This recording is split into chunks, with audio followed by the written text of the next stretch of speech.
সোহরাওয়ার্দী উদ্যানে চলছে জামায়াতের সমাবেশ। লাখো মানুষের এই আয়োজনে ঘোষণা হতে পারে ভোট জোটের পরিকল্পনা।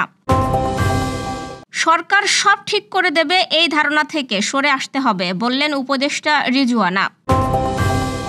গোপালগঞ্জের ঘটনায় প্রয়োজনে মরদেহ তোলা হবে জানালেন স্বরাষ্ট্র উপদেষ্টা। জিয়াউর রহমানের ছবি অবমাননা ও তারেক রহমানকে নিয়ে অশালীন মন্তব্য করায় বাগেরহাটে মানববন্ধন। শালিখার আড়পাড়া বাজারের অবৈধ স্থাপনা উচ্ছেদের দাবিতে মানববন্ধন। বাংলাদেশ পাকিস্তান টি-20 সিরিজে ট্রফি উন্মোচন। ভারতের জন্য নিজেদের আকাশসীমা ব্যবহারের নিষেধাজ্ঞা আরও বাড়ালো পাকিস্তান। দর্শক, শুনছিলেন দিনের খবরের প্রধান শিরোনাম। এবার বিস্তারিত। তার আগে আমাদের ইউটিউব চ্যানেল সাবস্ক্রাইব করুন এবং সব খবর পেতে ফেসবুক পেজ ফলো করে রাখার পাশাপাশি ওয়েবসাইট ভিজিট করুন। রাজধানীর সোহরাওয়ার্দী উদ্যানে বাংলাদেশ জামায়াতে ইসলামীর সমাবেশে লাখ লাখ মানুষের ঢল নেমেছে। চলছে এখন দ্বিতীয় পর্বের মূল অনুষ্ঠান।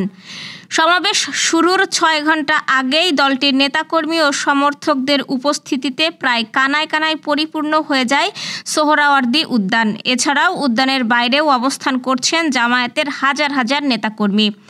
জুলাই গণহত্যার বিচার, লেভেল প্লেয়িং ফিল্ড নিশ্চিতকরণ এবং মৌলিক সংস্কার সহ 7 দফা দাবিতে এই জাতীয় সমাবেশের আয়োজন করেছে জামায়াত।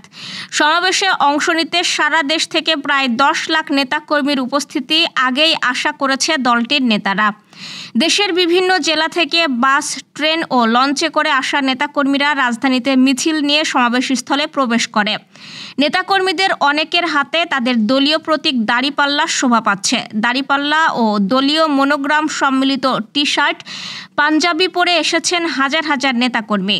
সমাবেশ সফল করতে দায়িত্ব পালন করছে 20,000-এর মতো স্বেচ্ছাসেবক।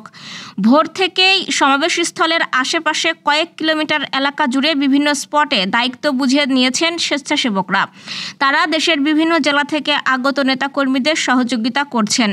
কোন অঞ্চলের মানুষ কোন গেট দিয়ে প্রবেশ করবেন তা বুঝিয়ে দিয়েছেন। শুক্রবার রাতেও অনেক নেতাকর্মী সোহরাওয়ার্দী উদ্যানে এসে জড়ো হন। সকাল 10টায় পবিত্র কোরআন তিলাওয়াতের মধ্য দিয়ে সমাবেশের আনুষ্ঠানিকতা শুরু হয়। এরপর হামদনাথ ও ইসলামী সঙ্গীত পরিবেশন করা হয়। আর বেলা 2টায় মূল পর্বের সমাবেশ শুরু হয়। সমাবেশে বিএনপি, এনসিপি, ইসলামী আন্দোলন সহ বিভিন্ন রাজনৈতিক দলের নেতাদের আমন্ত্রণ জানানো হয়েছে। জামায়াতের আমির ডাক্তার শফিকুর রহমানের সভাপতিত্বে আমন্ত্রিত বিভিন্ন দলের নেতৃবৃন্দ বক্তব্য দেবেন দ্বিতীয় পর্বের এই আয়োজনে। পরিবেশ, বন ও জলবায়ু পরিবর্তন মন্ত্রণালয় এবং পানি সম্পদ মন্ত্রণালয়ের উপদেষ্টা সৈয়দা রিজওয়ানা হাসান বলেছেন, পরিবেশ রক্ষায় আমাদের প্রত্যেককে দায়িত্ব নিতে হবে। তিনি বলেন, সরকার সব ঠিক করে দেবে এমন ভ্রান্ত ধারণা থেকে আমাদের বেরিয়ে আসতে হবে। পরিবেশ সংরক্ষণে সচেতনতা গড়ে তুলতে হবে পরিবার থেকেই। আজ রাজধানীর পরিবেশ অধিদপ্তরের বিশ্ব পরিবেশ দিবস 2025 উপলক্ষে আয়োজিত সমাপনী ও পুরস্কার বিতরণ অনুষ্ঠানে প্রধান অতিথির বক্তব্যে তিনি এসব কথা বলেন। প্রকৃতির সঙ্গে শিশুদের বন্ধুত্ব গড়ে তুলতে হবে উল্লেখ করে তিনি বলেন, গাছ কাটার পরিমাণ কিংবা শব্দ দূষণের প্রভাব সম্পর্কে শিশুদের সচেতন করতে হবে ছোটবেলা থেকেই। আইন নয়, মূল্যবোধই হবে পরিবেশ রক্ষার ভিত্তি।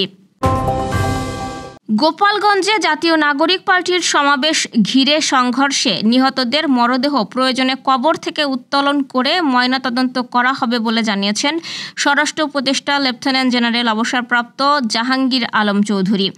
আজ দুপুরে রাজধানীর হযরত শাহজালাল আন্তর্জাতিক বিমানবন্দরের টার্মিনাল পরিদর্শন শেষে সাংবাদিকদের তিনি একথা জানান। স্বরাষ্ট্র উপদেষ্টা বলেন, গোপালগঞ্জে সংঘর্ষের ঘটনায় নিহতদের মরদেহ নিজ উদ্যোগে নিয়ে চলে যাওয়ায় ময়নাতদন্ত সম্ভব হয়নি। প্রয়োজনে মরদেহ উত্তোলন করে ময়নাতদন্ত করা হবে। তিনি আরও জানান, আইনশৃঙ্খলা বাহিনীর ব্যর্থতার যে অভিযোগ উঠেছে সেই বিষয়ে একটি উচ্চ পর্যায়ের কমিটি কাজ করছে। সাবেক রাষ্ট্রপতি জিয়াউর রহমানের ছবি অবমাননা ও বিএনপির ভারপ্রাপ্ত চেয়ারম্যান তারেক রহমানকে নিয়ে অশালীন মন্তব্য ও কটূক্তির প্রতিবাদে মানববন্ধন করেছে জাতীয়তাবাদী সামাজিক সাংস্কৃতিক সংস্থা জাসাস বাগেরহাট জেলা কমিটি। আমাদের প্রতিনিধি অরিন্দম দেবনাথ জানিয়েছেন, আজ সকালে বাগেরহাট প্রেস ক্লাব চত্বরে জাসাস সভাপতি কামরুজ্জামানের সভাপতিত্বেই মানববন্ধন হয়।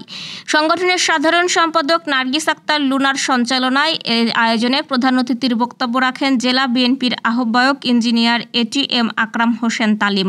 প্রধান বক্তা ছিলেন জেলা বিএনপির সাবেক সভাপতি ও বর্তমান সমন্বয়ক এম এ সালাম। বিশেষ অতিথির বক্তৃতা করেন জেলা বিএনপির আহ্বায়ক কমিটির যুগ্ম আহ্বায়ক খাদেম নিয়ামুল নাসির আলাপ।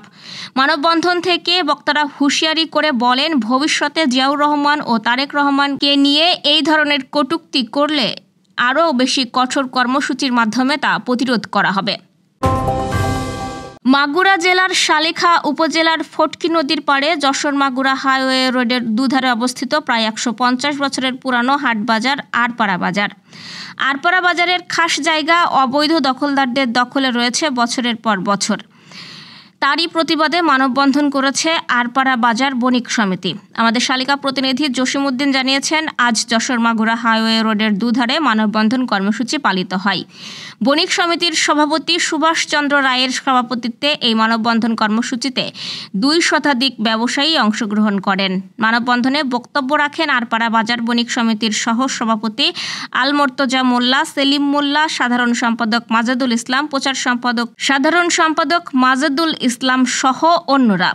বক্তারা দ্রুততম সময়ের মধ্যে বাজারের অবৈধ দখলদারদের উচ্ছেদ করে হাট বাজারের পরিবেশ ফিরিয়ে আনার জোর দাবি জানান। ঘরের মাঠে পাকিস্তানের বিপক্ষে 3 ম্যাচের টি-20 সিরিজ খেলবে বাংলাদেশ। এই সিরিজের ট্রফি উন্মোচন করা হয়েছে। আজ রাজধানীর একটি 5 তারকা হোটেলে 2 দলের অধিনায়ক লিটন দাস ও সালমান আগা ট্রফি উন্মোচন করেন। সদ্য সমাপ্ত শ্রীলঙ্কার বিপক্ষে সিরিজের স্কোয়াড নিয়েই পাকিস্তানের বিপক্ষে মাঠে নামবে বাংলাদেশ। মূলত লঙ্কানদের বিপক্ষে সিরিজের পারফরম্যান্সের কারণে কোনো পরিবর্তন আনা হয়নি। প্রথমবারের মতো শ্রীলঙ্কার মাটিতে স্বাগতিকদের বিপক্ষে টি-20 সিরিজ জিতেছে লিটন দাসের দল। আগামী 20, 22 ও 24 জুলাই সন্ধ্যা 6:30টায় অনুষ্ঠিত হবে ম্যাচগুলো। সবগুলো ম্যাচই আয়োজন হবে মিরপুর শেরেবাংলা জাতীয় ক্রিকেট স্টেডিয়ামে। ভারতীয় এবং ভারতের সঙ্গে সম্পর্কিত সব ধরনের উড়োজাহাজের ওপর নিজেদের আকাশসীমা ব্যবহারে যে নিষেধাজ্ঞা জারি করেছিল পাকিস্তান, তার মেয়াদ আরও 1 মাস বাড়িয়েছে দেশটির বিমানবন্দর বিষয়ক সরকারি কর্তৃপক্ষ পাকিস্তান এয়ারপোর্ট অথরিটি। শুক্রবার এক নোটিশ জারি করে PAA। সেখানে বলা হয়, আগামী 24 আগস্ট ভারতীয় সময় অনুযায়ী ভোর 5:19 পর্যন্ত কার্যকর থাকবে নিষেধাজ্ঞা। যতদিন নিষেধাজ্ঞা থাকবে ততদিন পর্যন্ত ভারত এবং ভারতের সঙ্গে সম্পর্কিত কোনো সামরিক, বেসামরিক কিংবা যে কোনো ধরনের উড়োজাহাজ যদি পাকিস্তানের আকাশসীমায় দেখা যায় তাহলে কঠোর পদক্ষেপ নেওয়া হবে। PAA এর শুক্রবারের নোটিশের কোনো প্রতিক্রিয়া এখনও জানায়নি ভারত। দেশটির বিমানবন্দর কর্তৃপক্ষ নিষেধাজ্ঞার মেয়াদ বৃদ্ধি সংক্রান্ত কোনো নোটিশে এ পর্যন্ত জারি করেনি। দর্শক, এই ছিল দুপুরের আয়োজন। রাতের খবর দেখার আমন্ত্রণ রইল। সেই সঙ্গে এতক্ষণ সাথে থাকার জন্য ধন্যবাদ।